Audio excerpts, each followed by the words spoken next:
வணக்கம். இப்போது ஒரு பணக்காரராக இருக்கிறாங்க அப்படின்னா, ஒரு பெரிய காசு அவங்க வந்து இழக்கிறாங்க அப்படின்னா, அதை பற்றி கவலைப்பட மாட்டாங்க. ஏன்னா அவங்களுக்கு நிறையா சொத்து இருக்கும், மற்றபடி நிறையா பணம் இருக்கும், சம்பாதிச்சிடலாம் அப்படின்னு நினைப்பாங்க. அது மாதிரி வறுமை கோட்டுக்கு கீழே இருக்கிறவங்களும் வந்து ஒரு பணத்தை இழக்கிறாங்க அப்படின்னா, அவங்க வந்து நம்ம ஒன்றுமே இல்லாமல் தான் இருக்கிறோம், அப்போ இந்த காசு இழந்தாலும் நமக்கு ஒன்றும் பிரச்சனை இல்லை, இருந்தாலும் சரி இல்லைனாலும் சரி, நம்ம எப்படினாலும் நம்ம வாழ்க்கையை பார்த்துக்கலாம் அப்படின்னு நினைப்பாங்க. ஆனால் இந்த ரெண்டுக்கும் எடப்பட்டு இருக்கிற மிடில் கிளாஸ் மக்களால் தான் வந்து ரொம்ப கீழேயும் அவங்க லெவல் இறங்க முடியாமல், எவ்வளோ பார்த்தாலும் மேலேயும் முன்னேற முடியாமல், ஒரு இருதலை கொள்ளி எறும்பாகவே எப்போவுமே வந்து இருப்பாங்க. ஒரு கஷ்டத்துலேயே வந்து ரெண்டு சைடும் போக முடியாமல் இருப்பாங்க. அப்போது இந்த மாதிரி இருக்கிற மிடில் கிளாஸ் மக்கள் வந்து நிறையா இடங்களில் வந்து தேவையில்லாமல் அவங்களோட பணத்தை வந்து ஏமாறுறாங்க. அது என்ன மாதிரி வழிகள், அதில் வந்து ஒரு 7 வழிகள் என்ன அப்படின்னு வந்து இந்த வீடியோவில் நம்ம பார்க்கலாம். முதல் இது என்ன அப்படின்னு பார்த்தீங்கன்னா, தங்கத்தில் சீட்டு போடுறது. அதாவது இப்போ நம்ம வந்து நிறைய நியூஸ் வந்து கேள்விப்படுறோம், இந்த தங்க நிறுவனம் வந்து மூடிட்டு போயிட்டாங்க, இந்த மாதிரி ரீசண்டாகவே ரொம்ப பிரபலமான நிறுவனங்கள் கூட அந்த மாதிரி மூடிட்டு போயிருக்காங்க.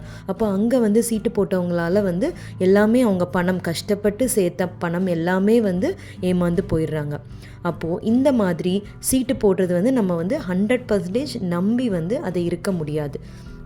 ஏன்னா நீங்கள் மாதம் காசு போட்டுகிட்டே இருந்து ஒரு 12 மாதங்கள் கழித்து தான் நம்ம வந்து அந்த நகையை எடுக்க முடியும்.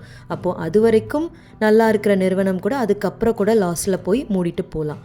அப்போது அதனால் தங்க சீட்டு போடுறத வந்து நம்ம வந்து அவாய்ட் பண்ணிவிட்டு, அதுக்கு பதிலாக நம்ம என்ன பண்ணலாம் அப்படின்னா, இப்போதைக்கு கோல்டு பீஸ் அந்த மாதிரி நீங்கள் வந்து உங்களுக்கு ஒரு டிமேட் அக்கௌண்ட் இருந்ததுன்னா கோல்டு பீஸ் வாங்கி வைக்கலாம். இல்லைன்னா தங்க காயினாக நீங்கள் எப்பப்போ காசு சேருதோ அப்போல்லாம் நீங்கள் வந்து மில்லிகிராம் கணக்கில் கூட கோல்டு காயின் வாங்கி வைக்கலாம். ஸோ அந்த மாதிரி நம்ம பண்ணலாம். அடுத்த விஷயம் எதில் ஏமாறும் அப்படின்னு பார்த்தீங்கன்னா, எம்எல்எம், அதாவது மல்டி லெவல் மார்க்கெட்டிங் அப்படின்னு ஒரு கான்செப்ட் இருக்குது. அதாவது நிறைய பிரபலமான நிறுவனங்கள்லாம் வந்து அவங்களோட பொருட்களை வந்து விற்கிறதுக்காக இந்த மாதிரி எம்எல்எம் ஃபாலோ பண்ணுறாங்க. இப்போ நான் வந்து ஒரு சில பொருட்களை வந்து எனக்கு கீழே இருக்கிற மெம்பர்ஸ் கிட்ட விற்று கொடுத்தேன்னா எனக்கு வந்து ஒரு கமிஷன் கிடைக்கும். அதை மாதிரி எனக்கு கீழே இருக்கிறவங்க அவங்களோட நெட்வொர்க்கில் வந்து சில பொருட்களை விற்றாங்கன்னா எனக்கு வந்து எனக்கும் கமிஷன் கிடைக்கும், எனக்கு கீழே இருக்கிறவங்களுக்கும் கமிஷன் கிடைக்கும். இந்த மாதிரி நிறையா எம்எல்எம் வந்து பண்ணிகிட்ருக்காங்க. இது எல்லாமே வந்து ஒரு கிட்டத்தட்ட நம்ம பணத்தை கொடுத்து ஏமாறுற மாதிரியான ஒரு விஷயம்தான். இதையும் நம்ம கண்டிப்பாக அவாய்ட் பண்ணணும். அடுத்தது 3வதாக என்ன அப்படின்னு பார்த்தீங்கன்னா, இப்போல்லாம் வந்து நிறைய இடங்களில் வந்து இந்த கிரிப்டோ கரன்சி, பிட்காயின் இந்த மாதிரி விஷயங்களும் நடந்துகிட்ருக்கு. இதுக்கு வந்து நம்ம வந்து 100% வந்து நாலேஜ் இருந்தால் தான் அந்த மாதிரி விஷயங்களில் இறங்கணும். நம்ம வந்து மற்றவங்க சொல்கிறாங்க அப்படின்னு சொல்லிட்டு இந்த மாதிரி ரிஸ்கியான இடங்கள்லாம் போய் நம்ம பணத்தை வந்து போட்டு ஏமாந்துடக்கூடாது. அதுக்கு அடுத்தது 4வது என்ன அப்படின்னு பார்த்தீங்கன்னா, இப்போது நம்ம ஒரு சொந்த வீடு வாங்கணும் அப்படின்னு நினைக்கிறோன்னா, நமக்கு அந்த சொந்த வீடுக்கான டவுன் பேமெண்ட்டுக்கு ஒரு 70% மேலே நம்மக்கிட்ட வந்து கையில் காசு இருந்தால் தான் வந்து சொந்த வீடு நம்ம போய் வாங்கணும். அதுக்கு பதிலாக நான் 90% நான் லோன் எடுத்துக்கிறேன், மித்த 10% மட்டும் நான் என்னோடய சொந்த காசை போடுறேன், அந்த மாதிரி நம்ம நினைக்கக்கூடாது. நான் 90% நீங்கள் லோனில் போயிட்டிங்கன்னா வாழ்க்கை ஃபுல்லாகவே வந்து நம்ம வந்து அந்த வட்டியை கொடுக்குறதுலே நம்ம காலம் ஃபுல்லாகவே முடிஞ்சு போயிடும்.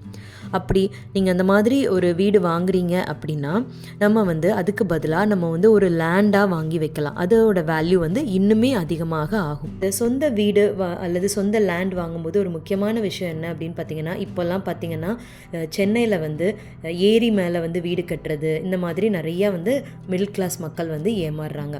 அப்போது அது ஒரு வெள்ளம் வந்ததுன்னா ஃபுல்லாகவே அந்த வீடு, அந்த வீட்டில் உள்ள திங்ஸு எல்லாமே வந்து போயிடுது. நம்ம கஷ்டப்பட்டு வாங்கின அந்த வீடும் நாசமாக போயிடுது. அப்போது இது இப்போதைக்கு நீங்கள் என்ன பண்ணணும் அப்படின்னா, நீங்கள் வீடு வாங்குறதுக்கு முன்னாடி நல்லபடியாக பார்த்து வாங்கணும்.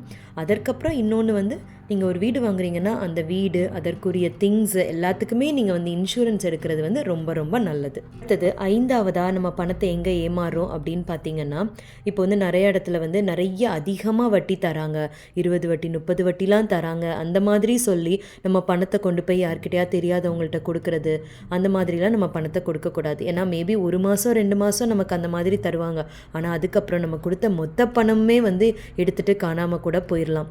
அதனால் இந்த மாதிரி பெரிய தொகைகள்லாம் இந்த மாதிரி வட்டிக்கு கொடுக்குறது அப்படிங்கிறது கண்டிப்பாக நம்ம பண்ணவே கூடாது.